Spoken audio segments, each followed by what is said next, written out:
Police వాళ్ళు ఎవరినైనా కొట్టొచ్చా? ఎలానో ఉండొచ్చా? అంటే వాళ్ళకి అంత అధికారం ఇచ్చిందా రాజ్యాంగం? మనకి ఎలాంటి అధికారం లేదా? మనం తప్పు చేసినా, చేయకపోయినా కొట్టే అధికారం ఉందా లేదా అడిగే ప్రయత్నం చేద్దాం ఒకసారి. సార్ నమస్కారం సార్. నమస్తే అండి. సార్ మనం చూసుకుంటే మొన్న ఒక యూసుఫ్‌గూడలో హైదరాబాద్‌లో అమ్మాయి విషయంలో ఏదో చిన్న విషయంలో అబ్బాయిని మైనర్ బాలుడు కొడితే ఆ అబ్బాయి లేవలేని పరిస్థితిలో అయిపోయింది. హ్మ్. ఎస్ఐ థర్డ్ డిగ్రీ వరకు చేశారు. అయ్యో! చేసే అవకాశం ఉంది. అసలు అంత అధికారం ఉందా పోలీసులకి? మొట్టమొదటిసారిగా అండి హ్మ్. భారత రాజ్యాంగం ప్రకారంగా, హ్మ్. అలాగే పోలీస్ యాక్ట్ ప్రకారంగా, హ్మ్. బిఎన్ఎస్ఎస్ ప్రకారంగా హ్మ్. వీటి ప్రకారంగా చూసుకున్నట్లయితే పోలీసు వారికి మనల్ని కొట్టే రైట్ లేదు. ఓకే. రీసెంట్‌గా కేరళ హైకోర్టు ఒక జడ్జిమెంట్ ఇచ్చింది. దాని ప్రకారం మీకు 2, 3 జడ్జిమెంట్లు చెప్తాను. హ్మ్. దాని ప్రకారం ఏంటంటే పోలీసు వారు మిమ్మల్ని అరే, తురే అని, ఏరా అని హ్మ్. పిలుస్తారు. ఏయ్! ఏరా అని అని. ఆ! అలాంటి రైట్ పోలీసు వారికి లేదు. ఓకే. అవునన్నా కాదన్నా. ఆ! రెండోది పోలీసు వారు మిమ్మల్ని కొట్టే రైట్ లేదు. ఓకే. పోలీసు వారికి కొట్టే అధికారం ఎక్కడా లేదు.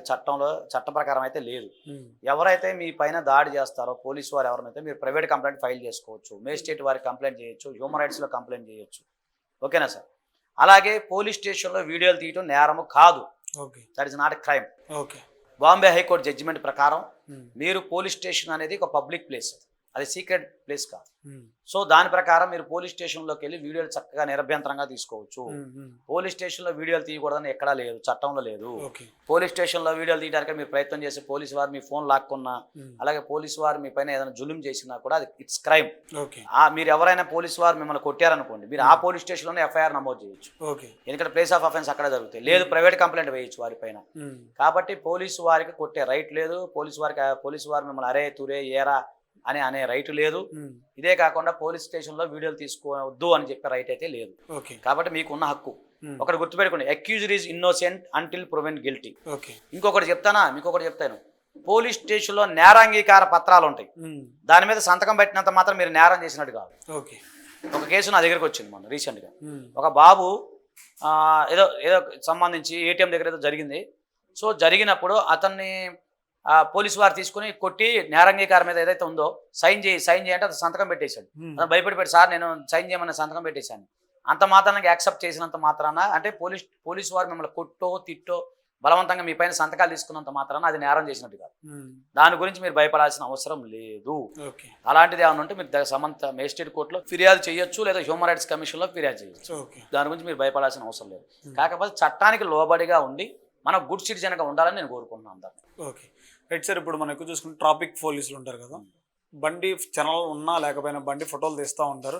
అంటే ఏం పెట్టకుండా తాళం తీసేసి చెవిలో పెట్టుకొని పోలీస్ స్టేషన్ తీసుకుపోతుంటారు.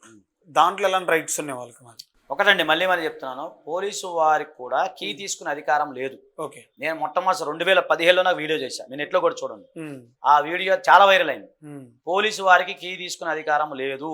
అలాగే మీ బండి సీజ్ చేసే అధికారం లేదు వితౌట్ కోర్ట్ పర్మిషన్. ఓకే. మీ బండి పైన చలానం ఉన్నాయి. చలానం అంటే ఛార్జ్ షీట్ ఫైల్ చేసుకోండి. కోర్టుకి వెళ్తే కోర్టు వారు విచారించి ఒకవేళ మీరు ఫైన్ కట్టలేదు అనుకున్నప్పుడు ఆటోమేటిక్ మీ బండి సీజ్ చేసే అవకాశం ఉంటుంది. హ్మ్. లేదా సంబంధిత ఫైన్ కట్టాల్సి వస్తుంది. హ్మ్. ఈ మధ్యకాలంలో మనం చూస్తా ఉన్నాం లోక్ అదాలత్ కానీ, అలాగే ఈ మధ్యకాలంలో పోలీసు వ్యవస్థ వాళ్ళు ఏం చేస్తున్నారంటే ఒక డిస్కౌంట్ ఇస్తున్నారు. హ్మ్. 50% కట్టమనో, 25% కట్టమని. అవును. అలాంటి సందర్భంలో మీరు క్లియర్ చేసుకోండి. హ్మ్. కాకపోతే ఎందుకు ఫైన్ పడుతుంది? మీరు ట్రాఫిక్ రూల్స్ మీరు పాటించండి ఫస్ట్. అవును. అలా పాటించకుండా మీరు ట్రాఫిక్ రూల్స్ హెల్మెట్ పెట్టుకోకుండా, లైసెన్స్ లేకుండా, దానికి సంబంధించి ఇన్సూరెన్స్ లేకుండా హ్మ్. మీరు ఉంటే అవి పడవు కదా. హ్మ్. మీకు అర్థమవుతుందా? తప్పు ఎవరిది? మందే కదా. హ్మ్. తర్వాత పోలీసు రైట్ ఉందా లేదని సెకండరీ థింగ్. హ్మ్. పోలీసు ఆ బండి ఆపనప్పుడు ఆపాలి కదా. నువ్వు గుడ్ సిటిజన్గా నువ్వు ఆపాలిగా. ఆపుతారు. ఆపకుండా నువ్వు వెళ్ళిపోతే పోలీసు లాక్కుంటారు. హ్మ్. ఇప్పుడు ఉదాహరణకు ఒక వ్యక్తి గంజాయి రవాణా చేస్తున్నారు, పోలీసు వారికి ఇన్ఫర్మేషన్ వచ్చింది. లేదు ఒక వ్యక్తి దొంగ బండి వేసుకెళ్తున్నాడు, ఒక వ్యక్తి ఏదైనా అవాంఛనీయ కార్యకలాపాలు పాల్పడదాం అనుకున్నారు. అప్పుడు పోలీసులు చట్టాన్ని రక్షించాక పోలీసు ఉంది, నాకుంది, మీకుంది, అందరికి ఉంది. నేను కూడా బండి లాక్కోవచ్చు. హ్మ్. కానీ అకారణంగా వితౌట్ రీజన్ అనేది పోలీసు వారు బండికి తీసుకునే అధికారం లేదు. ఓకే. చలానాస్ ఉన్నాయని చెప్పేసి నువ్వు బండి పక్కన పెట్టు అని అంటానికి లేదు. హ్మ్. ఒకవేళ గట్టిగా మాట్లాడితే కోర్టులో కట్టుకో, ఛార్జ్ షీట్ కట్టుకో. హ్మ్. లేదు అనుకుంటే నువ్వు ఏదైనా చలానా ఉంటే చలానా కట్టించుకో. అంతే తప్ప దాంట్లో మిమ్మల్ని భయపెట్టి భయభ్రాంతులకు గురి చేసో, లేదా నేను అది చేస్తాను, అరే ఒరే అంటామనో, బెదిరించడమో, బూతులు మాట్లాడటం రైట్ అనేది వాళ్ళకి లేదు. ఓకే. Thank you sir.